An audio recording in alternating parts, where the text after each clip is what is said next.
Welcome to Revenue Boost, a marketing podcast, the ultimate resource for business leaders who need a boost in revenue and business growth. I'm your host, Kerry Curran. With over 20 years of marketing agency experience driving client business growth, I now run RBMA Revenue-Based Marketing Advisors, where we help businesses like yours effectively scale revenue growth. Visit revenuebasedmarketing.com or connect with me on LinkedIn. In this episode titled The Retail Media Death Star, Data, Strategy, and the Path to Conversion, I sit down with my old friend, retail media expert, Mike Feldman. Mike and I shared the stage at Advertising Week, New York in 2019, where we had the only session on e-commerce and retail media. A lot has changed since then.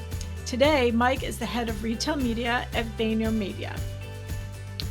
In this episode, Mike and I discuss how brands can leverage retail media networks, or RMNs, to drive revenue and maximize engagement by tapping into one of the fastest growing areas of digital marketing. Mike takes us through the journey from retail media's early days to its current state, which he calls the Death Star stage, where seamless access to data, smart automation, and media investment are all aligned to power growth like never before. He explains the benefits of retail data consolidation. He offers a behind-the-scenes look at retail media's rise and discusses strategic tools that allow brands to personalize at scale and reduce ad spend waste. For executives ready to tap into new strategies that move the needle, this episode delivers actionable insights for using retail media to optimize every stage of the customer journey.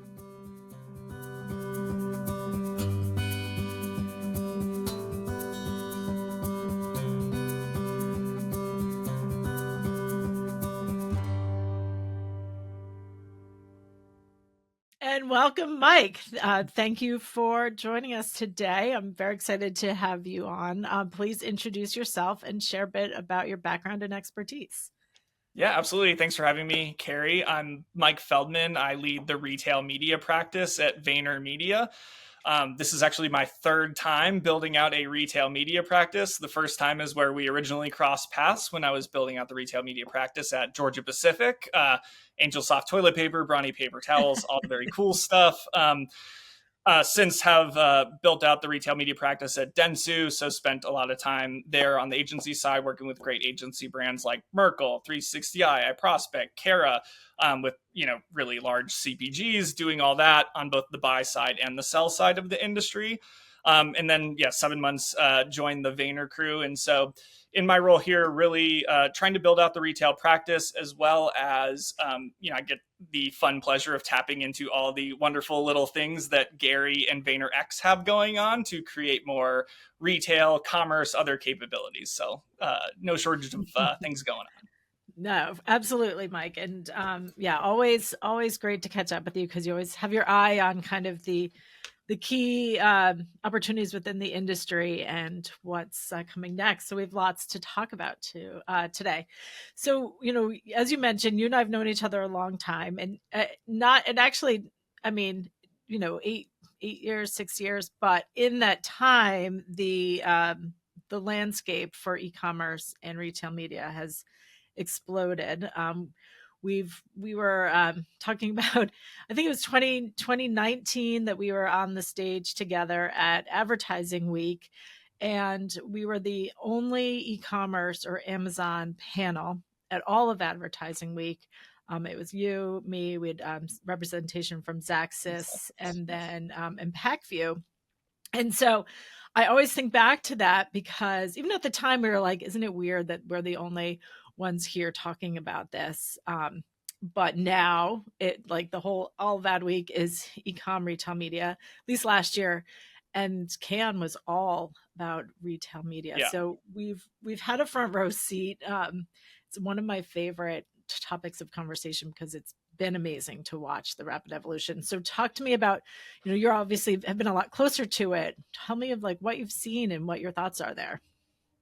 Yeah, it's awesome finally being one of the cool kids now that retail media is sort of having its moment. My dad would always say growing up, better lucky than good. And so I do feel very lucky to have been so closely involved in the growth of retail media over the last Yeah. decade.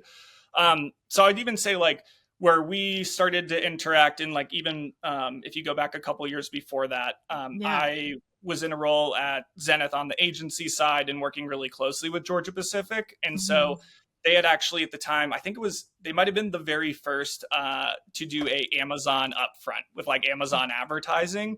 And so Dow Bergma, the CMO at the time, like he really understood that the benefits of retail media like Yep. outweighed even Hmm. just the pure retail benefits. And so just Yeah. how they were going to think as an organization, especially an organization with no D2C, no real data whatsoever, and like how you can use better data to run better campaigns. And Hmm. so worked really closely on the agency side, was then eventually brought in to sort of build out like what is the future of retail media for Georgia Pacific. And I think as like only roles can sort of go when you're in the early stages of things. My role was 50% funded as retail media and 50% shopper marketing. Hmm. And so just like to I like to use that as a starting point of like where did it all go? And so in that role, really GP was like, hey, we're going to make a big bet with Amazon because we might do things with them because of all their data and the way we would think about the growth of e-com. We might even consider running with Amazon advertising, regardless if we sold products on Amazon or not. Yeah. And so that was sort of the mentality and like, how do we use retail media to be better? Then where my goal and sort of where I was brought in is to what is the next version of that? What is that with Walmart? What is that with Target? What is that with Kroger?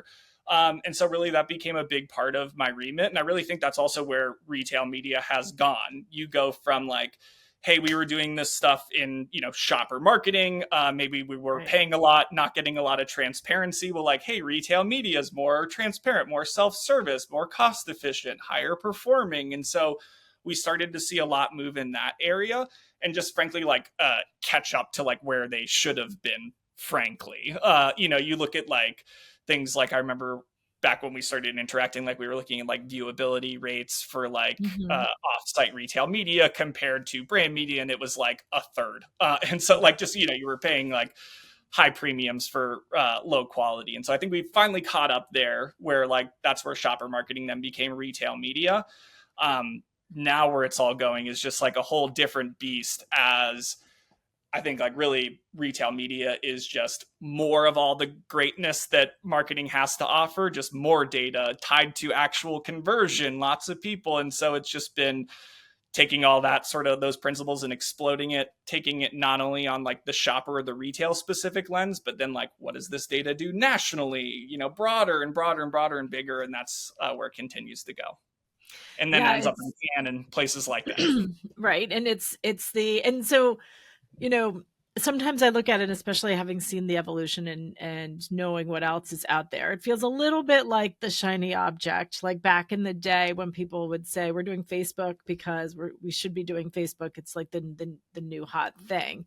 Like, what do you think? That's kind of what retail media is, kind of the hot new shiny object, or like, what are your thoughts there? Yeah. I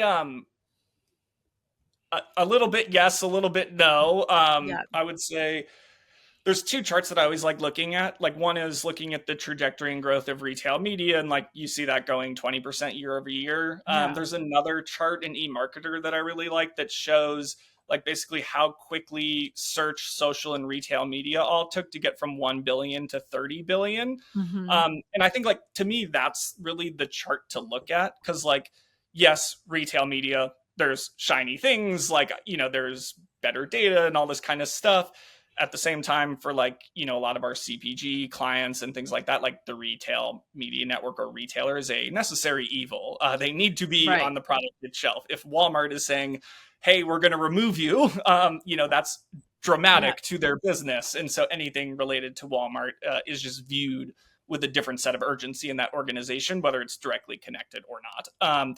But I would say like there's a lot of those reasons. The reason I like looking at that chart in the overall Hmm. growth is that I would define retail media as retailers monetizing data and properties. And so if you look at it over the course of those channels, like I think retail media will only continue to expand in those channels. Like Amazon has NBA rights next year. Does that count as a TV spend? Does that count as retail media spend? I would say generally retail media is the evolution of where media is going. Retailers are going to have better data sets than a lot of the partners out there. Really, to me, it's like what publishing partners have the best data sets. And to me, it's retailers and social platforms. And so like, that's where I would be looking at investments, and that's where it will like continue to grow. How we define that as like retail media or whatever, whether that's the shiny object in retail media or just the evolution of the industry, is up for interpretation.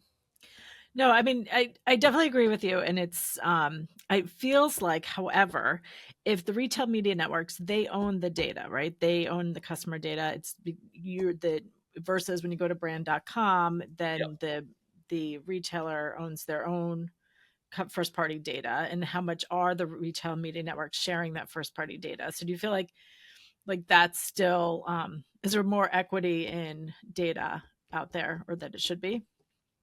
Yeah.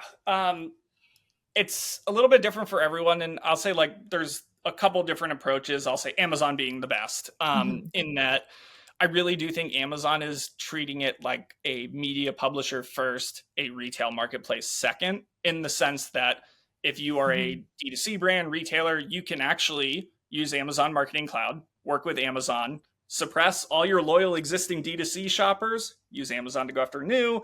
You can then retarget, bring them back into D2C experience. And so like I think Amazon, while it's not like, hey, here's all the data, it's you can plug into AMC and have this one-stop shop that fully connects like your data into our data in this nice ecosystem. I would say like, as I look at the broader media landscape and lots of consolidation, I could certainly see that happening, not just in the retail media space. Like you look at like Walmart, my take on Walmart is that they should literally give away the Vizio TVs for free because they could make more money on the advertising side. Like everyone gets a Vizio. So smart. Yeah, you make a ton of money. But and so like you can see those ecosystems being created on the more traditional side, like whether that's like a Disney or someone like that, if they can pull together enough of those pieces where it's, hey, we have the DSP, we have the clean room. And so it's like, I'll call it like the RMN Death Star, where like all you need to do is plug in and then you get access to like all that good stuff. I know we just like before this, we're talking about where the industry is going and things like that. And that's where I do think on like the data piece and where consolidation in retail media is really interesting, because you look at someone like an Ahold, and they're starting to test out like you can get access to your data in a live ramp.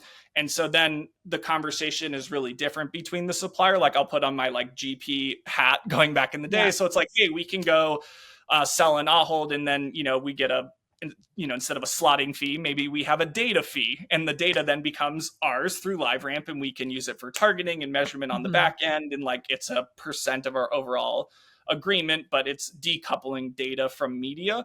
Like I think as a brand, I would love that. Like that's, again, like if you think about where programmatic has gone in the last 2 decades, like more self-service, more control, more getting access to things on your end, like more owning it. Where like retail media is going is more of like the Amazon plug into the Death Star, or actually in a lot of cases, it's not even that interoperability. It's like, give us all your money and we'll control it. But I'd say like the evolution is more to the Amazon Death Star once the technology and pipes are all set up. Yeah. Are you going to trademark that term, the Amazon Death Star? No, I'm sure elsewhere. This episode of Revenue Boost, a marketing podcast, is brought to you by Kriglu. Want to boost customer acquisition while saving time and money? Meet Kriglu, an AI-powered omnichannel bid management platform designed to optimize your ad spend. Kriglu intelligently adjusts bids across channels, ensuring your ads reach the right audience at the lowest cost. Plus, with its automation, you'll free up valuable time to focus on your business.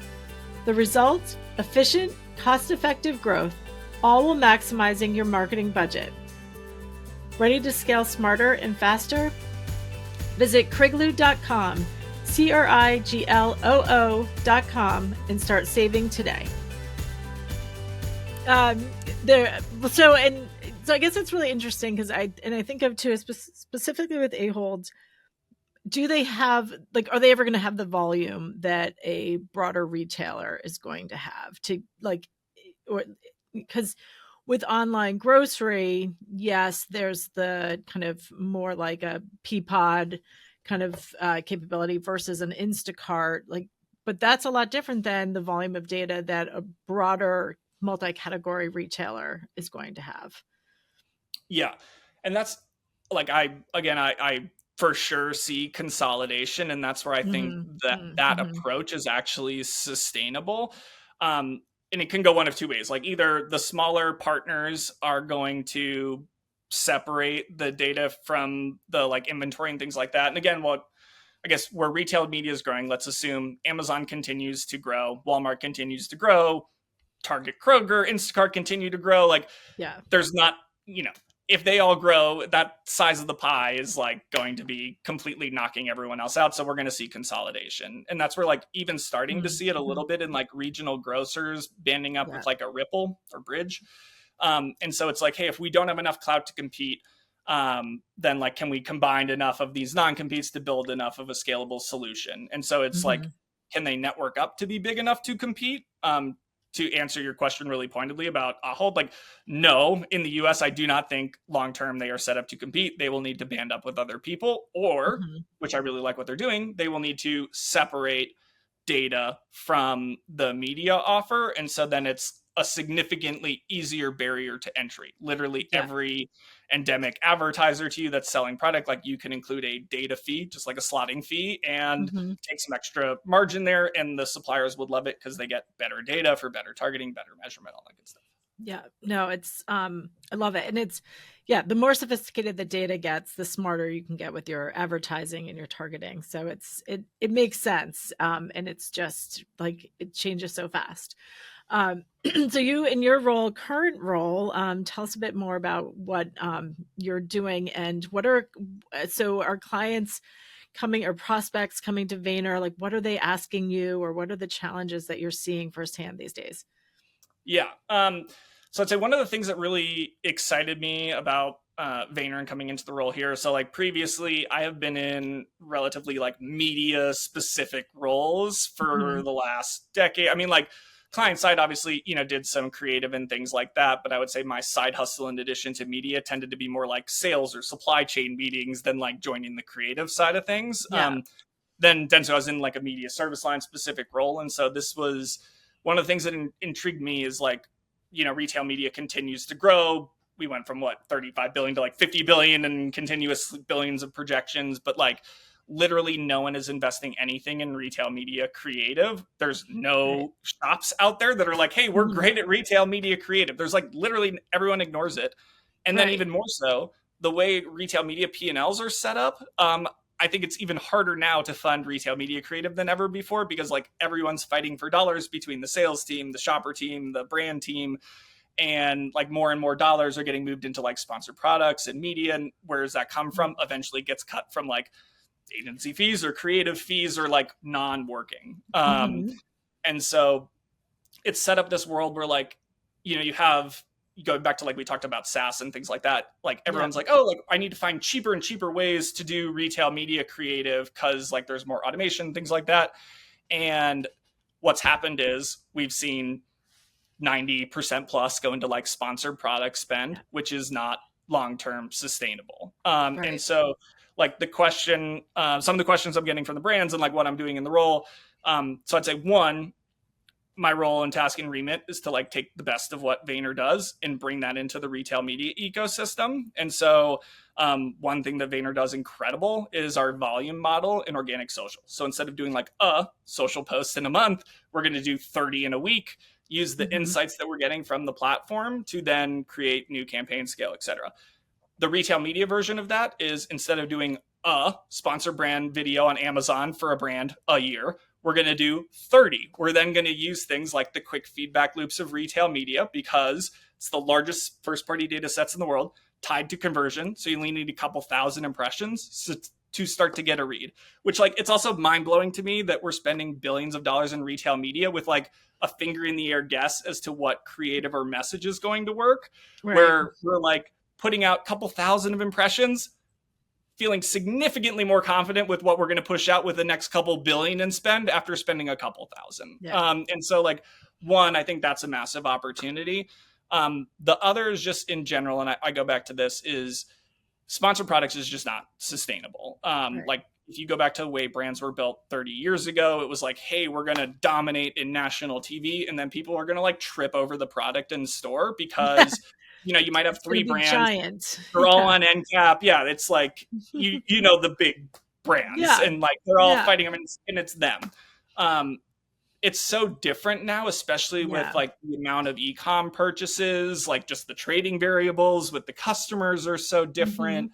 And so now it's more of like a conversation of like, how do we do that in a digital commerce environment? The answer has been sponsored products. But again, like you can't pay your entire margin on a cost per click. The notion and like the business cases we used to make back in the day when, we were working early was like, oh, the repeat and long-term and things like that. But I think we've seen now that e-com is so mature and that consumers switch a lot and like a lot of the notions have been sort of debugged. And I think heavy sponsored product, while like helpful to drive volume, not going to be your long-term plan. Yeah. And so what trends, other than, the multiple iterations, like are you pulling social content into the sponsored product video? Yeah. So I'd say, a couple different things. Like one is certainly multiple versions in the quick feedback loops. The other is I'll shout out to like Amazon and Amazon Marketing Cloud. Especially if you look at that, simple things like sponsored brand video, you can now get post view behavior because of Amazon Marketing Cloud and the data clean room. So like literally you can test product claims through a sponsored brand video and then see if people searched against those claims and then see the conversion rate of each individual term. So like, does your content then resonate with like the messaging that you're putting? So again, like we can just get so much smarter with what we're doing, not to mention like, I'd say my favorite thing is to look at path to conversion. Again, my like biggest harp is that like sponsored products, like we need to get off that drug. And so like, I love looking at like path to conversion. So if we can put out a better message, do we even need sponsored products at the end of the day? Or is someone willing to go buy the 4 other competitors and then click our organic one and not have to pay a couple bucks? Like, some of that kind of stuff seems silly, but like necessary. In terms of your question on social, like I also, I'd say like one of the questions we get all the time, I'm sure, you can appreciate this as a advertising exec, but, it's, hey, we want to 3X the business on Amazon. We're not going to 3X the budget. You can get the same budget. And we want to become less reliant on sponsored products is like generally one of the remits that we'll get. And we're like, oh yeah, no problem, whatever. Yeah, we totally got that. And so, I'd say again, one of my favorite things about working at Vayner is our entire go-to-market strategy was written in a New York Times bestseller this year. And so day trading attention. And so like the way, the modern brands are built is really through, I would say, organic social. And so to your question there, like social and retail media do not go right now. However, they don't go from like a technology standpoint. If you get strategists and practitioners, the parallels are extremely easy. So like one of the easiest examples I will give out there is I love using, as a consumer, I actually don't use that much TikTok, but as a business professional, I use TikTok all the time, mainly because there's this tool called Creator Search Insights. And so it's free within the platform, all that good stuff. There's also a tab within there called Content Gap, and it is literally telling you, it's literally TikTok telling you your audience has a higher demand for certain areas of content than there is a supply on the TikTok app. And so if you then bring that into the CPG world, we can literally look at, all right, your audience, here's the things in the category that they're looking at. Like they're craving this type of recipe content. They're craving this type of food, this type of contextual thing going on in culture. And so what we're doing is we pulled together like basically relevance reports of like everything going on in social. We then share that out with the creator. So then things like your product detail page content, we're updating that in the same way that we would social. We're using current insights, current trends going on in market to then inform. Where eventually like we want to go and take things as not only just doing that from like a creative or PDP content standpoint, but like think about product innovation. Like, so certain like in one that really popped I saw the other day was in looking at like the hair care category. And so Mm-hmm. over the course of the summer in TikTok, like frizzy hair content was like all the consumers wanted more frizzy hair content because summer heat, humidity. I mean, you can, I got a little bit of that Yeah. going. But and there's like almost no one on Amazon is really talking that much about like Right. frizzy hair or curly, coily hair and things like that. And so not only like, hey, can we do the creative, but then because of the quick feedback loops, if that starts to look good, do we even try product innovation? Do we push a specific new product because of trends that we're seeing in social? Again, to like where retail media gets really exciting and things like that. Like, are we a 3P seller on Amazon? Do we have a TikTok shop? Do I sell 200 of these items, use ratings and reviews to then inform like, is there really something there? And then we can try to explode that in the marketplace. Yeah. And I think you're so spot on, Mike. And what, like we talked about once before, is that a lot of those basic concepts of the PDP optimization, using consumer insights to inform what your content is going to be and your product development, like that's the stuff that's not new. But I think that goes back to retail media being a shiny object. Brands are so focused on buying their eyeballs that, to your point you just made, like there's a wealth of data and information, whether it's coming from TikTok insights or back when we used to use Google search volume to determine like what people were interested in. And it just brings me back to like the years of PDP optimization strategies. And like you and I both have presented on this, on so many, I used to do it so many times years ago. And I think always used to start with the fact that you have seconds to attract someone's attention when they're on searching the Amazon results page, right? And to your point of, if you can pull in the insights from either a review or a gap analysis within TikTok, and you have that in your title, you have that in your product name description, you don't need to pay for it. Or like you need the click-through rate to get the organic ranking. But to your point, like, so smart, and the data is right there.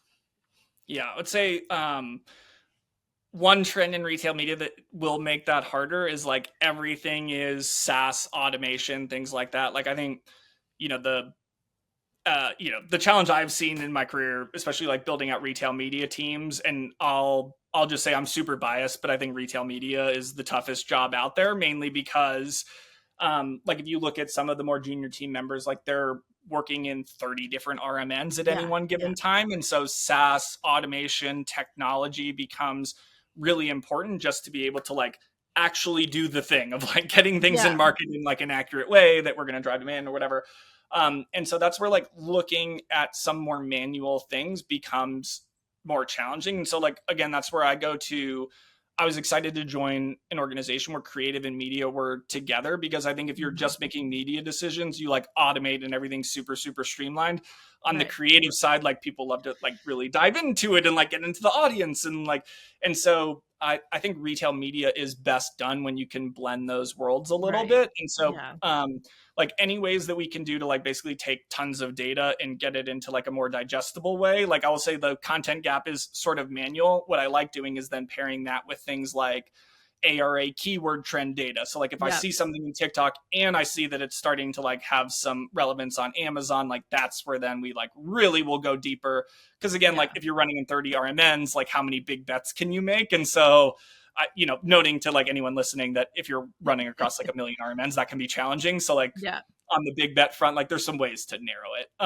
Yeah. On the automation front, I think this one's so fun. So a lot of the SaaS partners, especially with like Gen AI, like Amazon trying Mhm. to, get more into that space, like doing some testing of like, hey, like does Gen AI automated creative perform better than like what we're putting out there in marketplace? The early reads I've seen is it's about the same. I will say the reads I've seen from like using social informed creative is significantly better. And so it's like, Right. how do we take a better process and automate it a little bit better is like where I'm going, versus just like automate everything and then try to make it as good as possible. Right. Well, and to your point, like I think everything's getting harder but better, and so it's how do you get smarter to be more effective and more efficient. And with that, to your point, comes AI and new tech opportunities and tools. Are there other kind of emerging technology in the e-com space or retail media space that you have your eye on, or like, what do you think? What are you testing, or what do you think's kind of next? Yeah, I in general, like so right now, social and retail media don't necessarily go hand in hand. Right. We've seen some like various announcements and trickles and things like that coming out in the marketplace. Like right now, it's just been lots of like co-op shopping and things like that. But Yeah. Kroger working on more of like a meta integration has, I'd say, like, to me, that's the ultimate holy grail, is if we can get retail media data into the social platforms. Mm-hmm. Um, because then you can like literally post out things in organic content for free. You can then use the platform insights to see which cohorts are resonating. You can create retail specific cohorts and things like that. And, and then like create campaigns right to the retailer or whatever. Like social in general in retail media, like, again, we're using it for insights and creative. The more that the media ties in together, reporting, measurement, Mm-hmm. like that's going to be super exciting. Other stuff going on, like the different video units are just really Yeah. interesting to me in general. Like you can go on the most micro level of like, I think sponsor brand video on Amazon is such an interesting unit because you only need a couple thousand impressions to get statistical significance. You're reaching people that are like in your aisle. It's literally like, hey, I'm searching toilet paper, I'm here in the toilet paper aisle or whatever. Like and to me, like, and then getting those insights into Amazon Marketing Cloud to then push out to like other initiatives, like even, hey, we're going to quickly mine through SBV to then find the spot that we're going to put in our Amazon's first ever playoff football game or whatever. Like we can do that kind of stuff because we have all Yeah. the data and the connections. And so, yeah, the video space, especially with the quick feedback loops of retail media, is super intriguing. The last one I'll give is, again, like I think Amazon Marketing Cloud is just fantastic. And so if you're a retailer and wanting to work with like an Amazon, Mm-hmm. just the ability to do so many different things from an audience standpoint. I already talked about like sort of suppressing your existing, maybe more profitable, more loyal D2C shopper, using Amazon to go after like incremental audiences. But then Mm-hmm. with Amazon Marketing Cloud, like the ability to create custom audiences based off of not only like how they're interacting in terms of like their sales journey, but then media exposures as well, is just so interesting to me. Where like you can have a portfolio of companies across multiple things, like, and if they're exposed to this one thing and they buy this one product, like we can put them in this group. Or they buy this product, they've been exposed and haven't bought this other product, we can put them in a different group. And like just more personalization at scale in Yeah. retail media, tying it to actual sales is the goal. And Yeah. like with more consolidation, like if you have brands making a really big bet into the RMN Death Star or whatever, like I could really see an effective business where you're building up a brand through an organic social, you're launching specific assortment through D2C, Amazon, a TikTok shop, and having like specific needs for each of those, connecting it all through an Amazon Marketing Cloud to deduplicate your path to conversion and eliminate a ton of waste. Like I know those are all the jargon words in one sentence, but also like that is a good way to run a business. Yeah. No, and it gets, again, it just shows how smart you can be with the right data, with the right investment in the right partners and the data. I think that a lot of the challenge comes down to getting the budgets for all that investment. But to your point, if you could, Yeah. it does then allow you to prove the value and benefit. So I think um, my where I'm a little curious where it goes is like I think people generally are on board of the like we need to get off the sponsored product drug.